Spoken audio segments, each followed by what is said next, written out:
right, so we got this book at the library. It's called Rabbit's Ears. It's book number 16 or volume 16 from the Winnie the Pooh books. All right, so we're gonna switch it up tonight. I will read and Jayden is gonna be Rabbit in the book. So hope you enjoy Rabbit's Ears. One summer day, Rabbit worked in his garden pulling up weeds. Such a lovely quiet. He said to himself. Everyone's in around. A rabbit needs time to think, not about anything.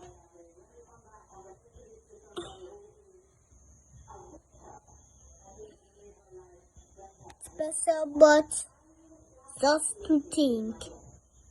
There's nothing quiet as a quiet day in the garden. Rabbit sighed blissfully and tossed another weed onto the pile. Suddenly, the silence was disturbed by a buzzing sound. A bee zoomed past Rabbit's head, followed soon after by Pooh. The bear stomped through Rabbit's garden, scattering the weeds. Pooh! Rabbit cried indignantly. Sorry, Pooh called back. Can't stop. I'm on the trail of some honey. Rabbit watched Pooh disappear into the forest, then collected the weeds and replaced them neatly in a pile. As Rabbit continued to work in his garden, he began to relax again, and even to smile. But his smile quickly faded when he heard Roo and Tigger come bouncing down the path. Catch me if you can, Roo called. Here I come, Tigger shouted back. Rabbit jumped up. Please. Pooh quietly tiptoed away. And look, people right here. Yeah, destroy the book. A little while later, Owl came by. Why, Rabbit, Owl exclaimed. What an excellent sign. I should make one for my house. Owl droned on. It's awful how some folks never stop talking. Take, for example, my Uncle Robert. Rabbit tapped his foot impatiently. Owl coughed. I'll be getting along now. Happy thinking, Rabbit. Alone at last, Rabbit began picking corn. Suddenly, the sweet silence was interrupted by a loud tap, tap, tap. Rabbit whirled around, wondering who would dare ignore his sign. Again he heard tap, tap, tap. Finally, Rabbit looked up in a tree. Oh no, he said.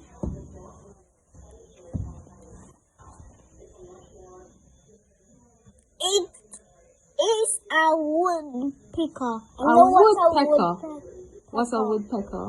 It's something that is on a sea, and it have a long nose and do this on the sea. Just knock the nose on the sea. Knock the nose on the tree. Okay. Yes, that's the same thing happening right there. Okay. As the woodpecker continued tapping, Rabbit covered his ears. To his dismay, he could hear tap, tap, tap. Rabbit ran back to his house and dug through his winter clothing. Then he found a pair of earmuffs. He clamped them over his ears and said, This should do the trick. But when Rabbit returned to his garden, he could still hear the woodpecker tapping away. The earmuffs were good for keeping out cold, but they were terrible at keeping out loud sounds. As Rabbit stood in his garden, Eeyore strolled by, crunching noisily on some thistle. When Eeyore stopped to stare at Rabbit's earmuffs, Rabbit said, I can't hear you can't sing. As he spoke, he glared and pointed to the sign. For a moment there was silence. Then he heard it again. Cricket? Cricket? I know what that Rabbit jumped off the bed and began searching for the cricket. He finally saw it. But the cricket saw Rabbit first and leaped behind a chest of drawers. Cricket? Cricket? It called. Yeah, that what it always does. Yeah? No, I never have peace and quiet. Rabbit moaned. Perhaps. Perhaps Christopher, Robin can help me. And so Rabbit hurried over to his friend's house. When the boy opened the door, he said, Why, Rabbit, what's the matter? Rabbit sputtered. Talking, tapping, consing, serping. There is too much noise. Yeah. What continue? I just can't think. Oh no. Seeing Rabbit in such distress, Christopher Robin disappeared into the house, then returned with some cotton. Try this, the boy said. Rabbit gratefully took 2 wads of cotton and put them in his ears. Do they work? Christopher Robin asked. What? Said Rabbit. Do they work? The boy repeated. I can't hear you. Rabbit cried. Good, said Christopher Robin as he waved and closed the door. That night, Rabbit slept peacefully. With the cotton in his ears, he didn't hear a sound. He didn't hear the cricket chirping beside his bed. He didn't hear the birds singing in the morning. And he didn't hear the crows cawing in his garden. Oh, Rabbit looks so happy, doesn't he? Yeah. That afternoon, Pooh moved his mouth, but Rabbit couldn't hear him. Because that is still in his head. Yeah. What? Rabbit said. Then he remembered the cotton balls and took them out of his ears. What did you say, Pooh? Rabbit asked. I said I knocked on your door to ask you on our picnic, but you didn't answer.